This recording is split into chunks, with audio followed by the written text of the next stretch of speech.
आज बावल में जो 7A लागू किया गया है सरकार की तरफ से, क्या कुछ पूरा मामला है सर ये? 7A जो है ये हरियाणा डेवलपमेंट एक्ट 1975 का एक हमारा एक्ट है। उसके अंदर ये एक प्रोविज़न है कि तहसीलदार को हमारे से एक रजिस्ट्री कराने से पहले एक एनओसी लेनी होती है, जो जिसका नाम है sub section 7A registration for the certain documents. ये तहसीलदारों के लिए मैंडेटरी है। और यहाँ सरकार की ये हिदायत है कि 1 एकड़ से नीचे जितनी भी हमारी रजिस्ट्रियाँ हैं उसमें तहसीलदार, उनके नायब तहसीलदार, एसडीएम, उन सबको हमसे डीटीपी कार्यालय से एनओसी लेने का एक प्रोविज़न है। तो अब सरकार के इनिशिएट से अब हमने बावल में 7A लागू हो गया है। 4 दिसंबर 2025 से ये इम्प्लीमेंट है।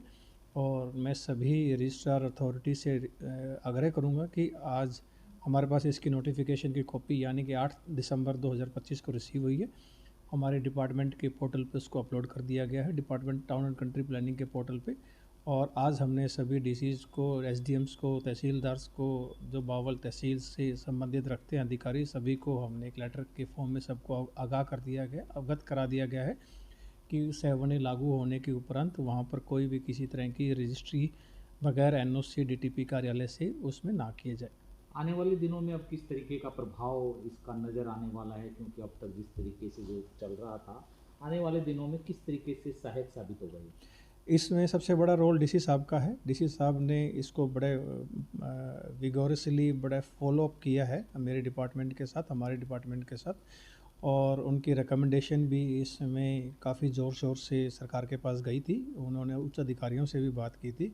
इसका ये देखने का, इसको इसके ना होने का नुकसान ये था कि यहाँ पर एनओसीज फ्रॉम हमारे डिपार्टमेंट से मैंडेटरी नहीं थी।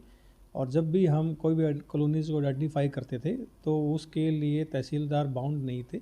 बट फिर भी हम समय दर समय उनको अवगत कराते रहे हैं कि भी यहाँ पर जो भी हम आइडेंटिफाई करते हैं बावल तहसील के अंदर अवैध कॉलोनी को, उसमें किसी भी तरह की रजिस्ट्री ना करें। बट अब सरकार ने उसको मेरी जो रिक्वेस्ट थी उसको अब नोटिफाइड के तौर पे अब सब के लिए मैंडेटरी वो कर दिया गया है। अब सब के लिए 7A की एनओसी हमसे लेना अनिवार्य होगा अब बावल। मानते हैं आने वाले दिनों में जो अवैध प्लॉटिंग पर इस तरीके से इस पर नकेल कसी जाएगी इसके माध्यम से? 100% उस पर अंकुश लगेगा।